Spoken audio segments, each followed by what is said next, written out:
Es un asunto profundamente lamentable el que con frecuencia los jóvenes no estén muy dispuestos a escuchar los consejos de la gente mayor.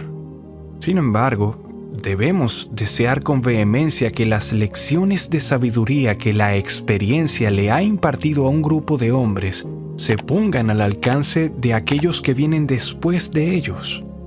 Por esta razón, hemos decidido impartir a la próxima generación unos pocos y breves consejos sobre temas que son de profunda y reconocida importancia para todos.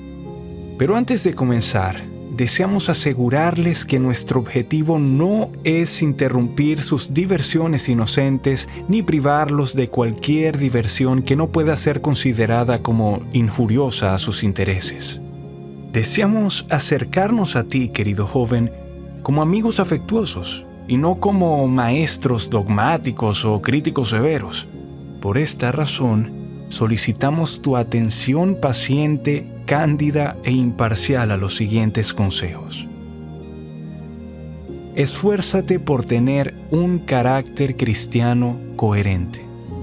Existe una belleza en la coherencia moral que se asemeja a la simetría de un edificio bien proporcionado en el cual no hay carencias ni redundancia. La coherencia solo se puede adquirir y mantener al cultivar cada parte del carácter cristiano. No es frecuente que se nos permita ser testigos de un carácter bien proporcionado y equilibrado en todas sus partes. Mientras que en una rama hay fuerza y hasta exuberancia, la otra puede tener un aspecto de debilidad y esterilidad. El hombre que se distingue por una clase de virtudes en particular es propenso a carecer de las virtudes que pertenecen a otra clase.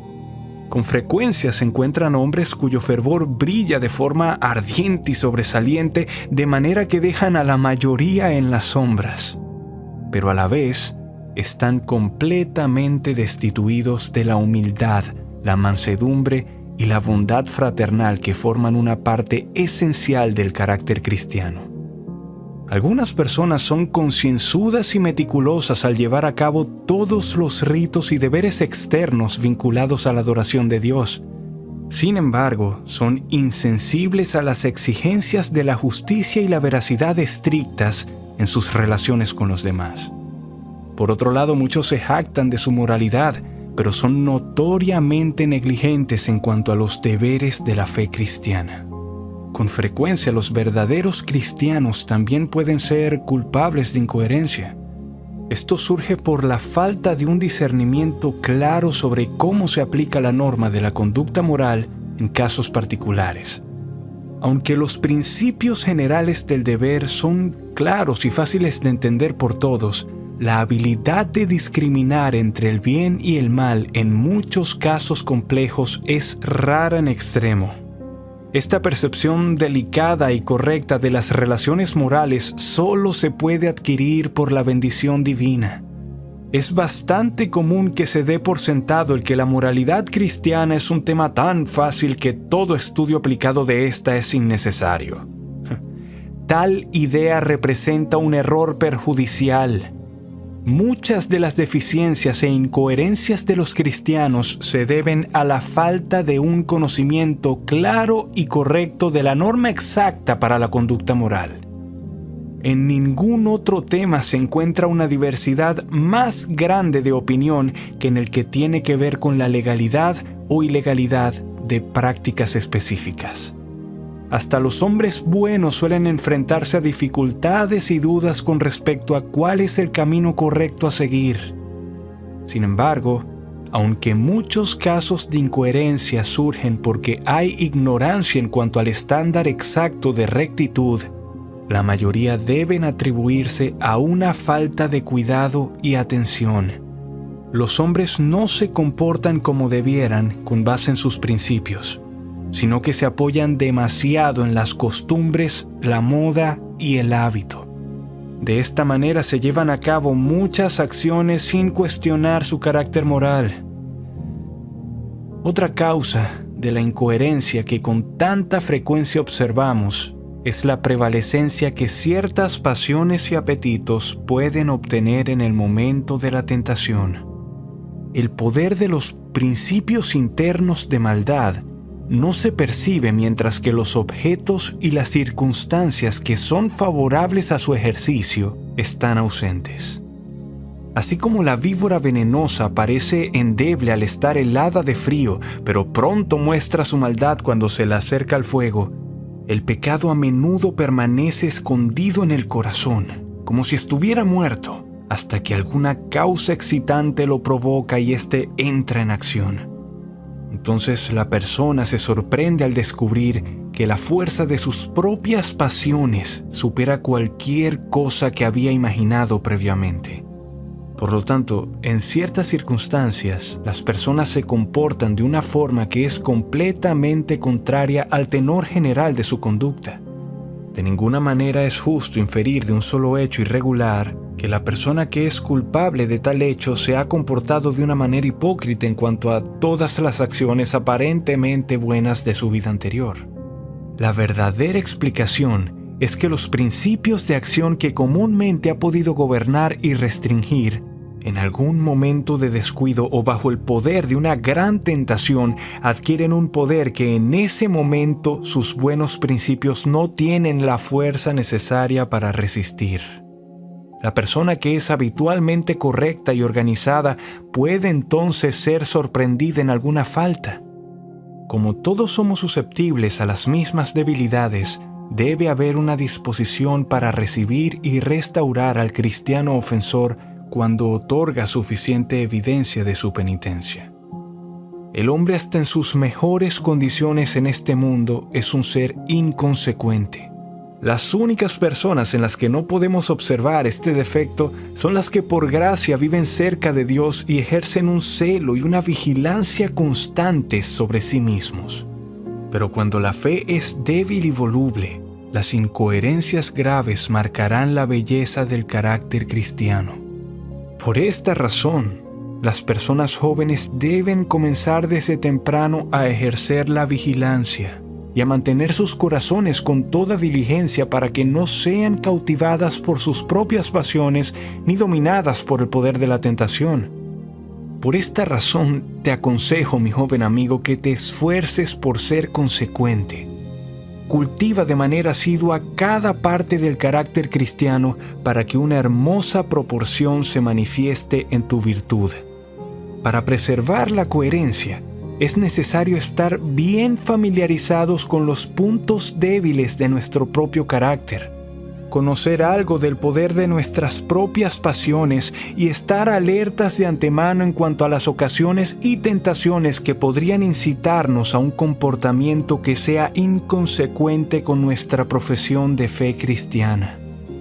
Como dijo ese hombre sabio, mejor es el que tarda en airarse que el fuerte, y el que se enseñorea de su espíritu que el que toma una ciudad. Proverbios 16:32. Aprende entonces, mi joven amigo, a controlar tus pasiones y a gobernar el temperamento desde la más temprana edad. Que tus relaciones con los demás sean caracterizadas por un amor estricto y concienzudo a la verdad, el honor, la justicia, la bondad y la cortesía. Sé honesto, recto, sincero, una persona que cumple su palabra, fiel en todos sus deberes, bondadoso con todos, respetuoso hacia aquellos que merecen respeto, generoso conforme a tus medios, agradecido por los beneficios que has recibido y delicado en la manera de ofrecer favores. Que tu conducta y conversación estén marcadas por la franqueza y el candor, la paciencia y un espíritu de indulgencia y perdón. En resumen, así que todas las cosas que queráis que los hombres hagan con vosotros, así también haced vosotros con ellos. Mateo 7:12. Gobierna tu lengua. Es probable que se cometan más pecados y se haga más daño con este pequeño miembro que de cualquier otra manera. La facultad del habla es uno de nuestros dones más útiles. Sin embargo, es sumamente propenso para cometer abusos. Es por esta razón que en las Escrituras el que sabe controlar su lengua se le denomina como un varón perfecto, Santiago 3:2. De igual manera se afirma sobre el que se cree religioso entre vosotros y no refrena su lengua, que la religión del tal es vana. Santiago 1:26. Las palabras que proferimos son un buen índice del estado moral de nuestras mentes, porque por tus palabras, dice nuestro Señor, serás justificado, y por tus palabras serás condenado. Mateo 12:37. Los pecados de la lengua no son solamente más numerosos que otros, sino que algunos de ellos son los más atroces que el hombre puede cometer. Hasta ese pecado que no tiene perdón es un pecado de la lengua. Mateo 12:32. No solamente debes rechazar toda profanación, obscenidad y mentira, sino que también debes empeñarte de manera continua para ser útil en tu conversación. Debes estar siempre preparado para impartir conocimiento, sugerir ideas provechosas, recomendar la virtud y la fe cristiana, reprender el pecado y dar gloria a Dios. Guárdate de la maledicencia. El hábito de la difamación está entre los peores que se pueden contraer y siempre indica un corazón envidioso y maligno. En vez de prostituir este miembro activo y útil al servicio de la calumnia, empléalo para defender al inocente e injuriado. Permíteme sugerir las siguientes reglas breves para el gobierno de la lengua. Evita el hablar demasiado. En las muchas palabras no falta el pecado, Proverbios 10:19. Si no tienes algo útil que comunicar, mejor guarda silencio. Piensa antes de hablar. En especial, ten cuidado de decir cualquier cosa en forma de promesa sin antes reflexionar. Respeta escrupulosamente la verdad. Nunca digas algo que pueda fomentar malos sentimientos de cualquier índole en la mente de otras personas. Debes estar listo para expresar buenos pensamientos cada vez que la ocasión lo permita, especialmente aquellos que puedan ser útiles para los jóvenes. Escucha las opiniones de otros respetuosamente, pero sin dejar nunca de dar testimonio con modestia, pero también con firmeza en contra del error. Sea vuestra palabra siempre con gracia, sazonada con sal. Ninguna palabra corrompida salga de vuestra boca, sino la que sea buena para la necesaria edificación, a fin de dar gracia a los oyentes. Colosenses 4:6, Efesios 4:29. Cultiva una buena conciencia. Si el único castigo de la maldad fuera el aguijón de la conciencia, que es el resultado de las malas acciones, sería razón suficiente para inducir a toda persona entendida a evitar aquello que produce tanto dolor. Entre las miserias a las cuales la mente humana está expuesta, no hay una más intolerable e irremediable que el remordimiento de conciencia.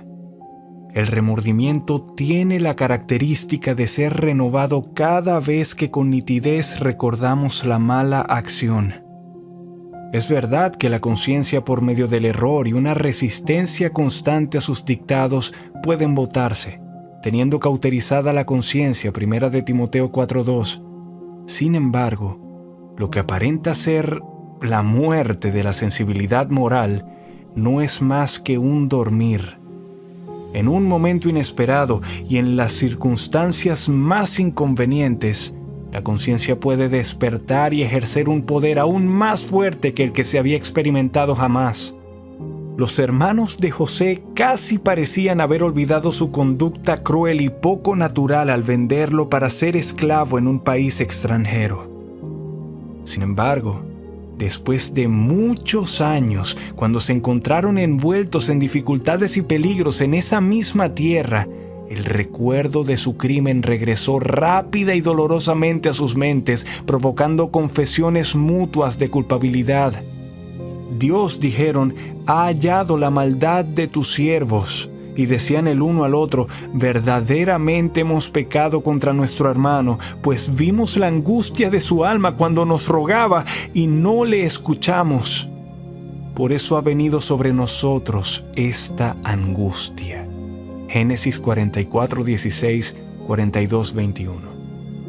Frecuentemente, los hombres tratan de evadir los látigos de una conciencia culpable por medio de un cambio de lugar. Pero este remedio es inefectivo. El transgresor podrá cruzar el más amplio océano, escalar la montaña más elevada, enterrarse en los lugares más remotos del desierto. Sin embargo, no podrá volar lo suficientemente lejos o esconderse de forma tan eficaz como para escapar de aquello que lo atormenta. En algunos casos, la agonía del remordimiento ha sido tan intolerable que el culpable de gran maldad ha preferido la estrangulación y muerte, con Job 7:15, a una vida miserable y ha huido precipitadamente a la presencia de su juez. Pero ¿existe algún hombre que no haya contenido pecado y cuyo recuerdo no le cause un dolor real?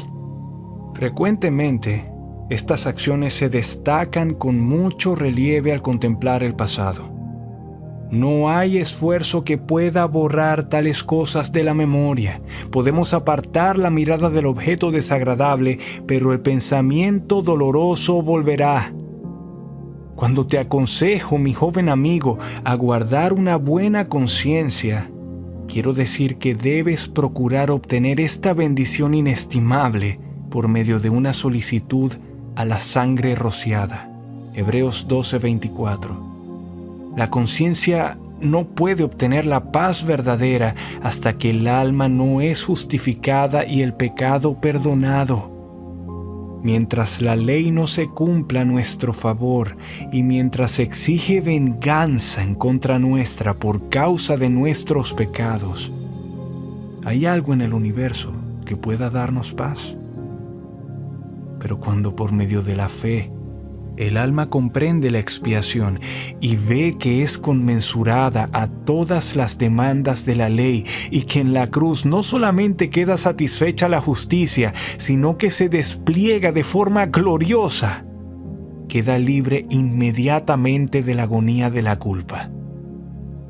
Entonces, la paz de Dios, que sobrepasa todo entendimiento, llena el alma.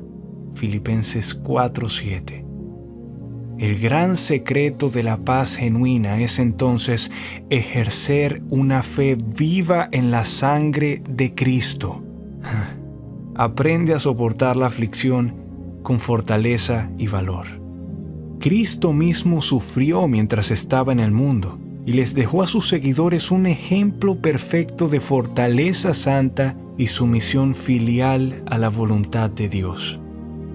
Cuando fue duramente oprimido con la carga inconcebible de nuestros pecados, de manera que su alma humana no hubiera podido soportarla sin el apoyo de la naturaleza divina, sus palabras fueron: no se haga mi voluntad, sino la tuya. Lucas 22:42. Las aflicciones que son dadas al pueblo de Dios son una parte necesaria de la disciplina saludable y están diseñadas para purificarlo de la contaminación del pecado y prepararlo para el servicio de Dios aquí y para gozar de Él en el mundo venidero. Por esta razón, para Él son una disciplina paterna en vez de un juicio penal. Aunque hoy día no sean causa de gozo sino de tristeza, después dan fruto apacible de justicia a los que en ella han sido ejercitados. Hebreos 12:11. Mi propósito es guiar a mi joven lector hacia un estado mental que lo capacite a enfrentar la adversidad en todas sus formas, para que no sea tomado por sorpresa cuando le visite alguna calamidad. Cuando llegue el día oscuro de la adversidad, no desmayes. Más bien pon tu confianza en el Señor y busca en Él la fortaleza para soportar cualquier carga que sea puesta sobre ti. Nunca permitas que tu mente aloje pensamientos malos sobre Dios por causa de cualquiera de sus dispensaciones. Estas pueden ser oscuras y misteriosas, pero todas son buenas y sabias. Después tendremos el privilegio de conocer todo lo que no podemos entender ahora. Ejerce una sumisión sin quejas a la voluntad de Dios revelada en los acontecimientos de la providencia. Cree con firmeza que todas las cosas están bajo el gobierno de la sabiduría y la bondad. Recuerda que, cualesquiera que sean los sufrimientos que tengas que soportar, siempre serán menos que los que tus pecados merecen. Piensa que estas dispensaciones aflictivas están llenas de bendiciones espirituales y que no solamente son útiles, sino necesarias. Nos perderíamos junto con el mundo malvado si nuestro Padre bondadoso no hiciera uso de la vara para rescatarnos del desvío. Además, no hay situación en la que podamos glorificar a Dios más que cuando estamos en el horno de la aflicción. Y al ser instruido por la adversidad, estarás mejor equipado para simpatizar con los hijos del duelo y mejor adiestrado para consolarlos. Debes apreciar la piedad genuina y cultivarla con toda diligencia. El temor de Jehová es el principio de la sabiduría. Salmos 111:10, Proverbios 9:10.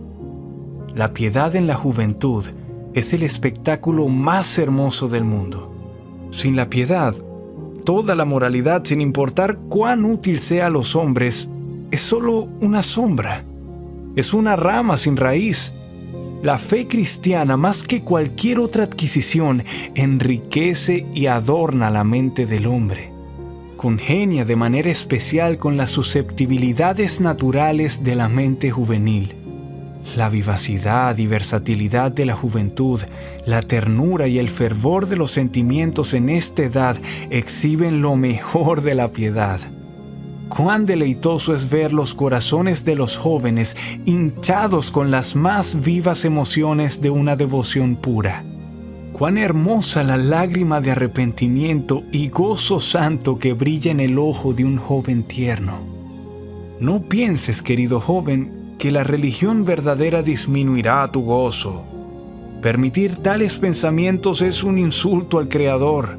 No puede ser.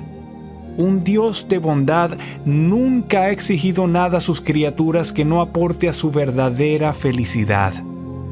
La piedad en verdad puede llevarte a cambiar los placeres del teatro y de la sala de bailes por los gozos más puros de la iglesia y las reuniones de oración. Puede hacer que la atención ya no se enfoque en libros de mera imaginación vaga y de ficción y que se vuelva a la palabra de Dios, que es para el alma regenerada más dulce que la miel y más excelente que el oro más puro. Pero esto aumentará el gozo en vez de disminuirlo.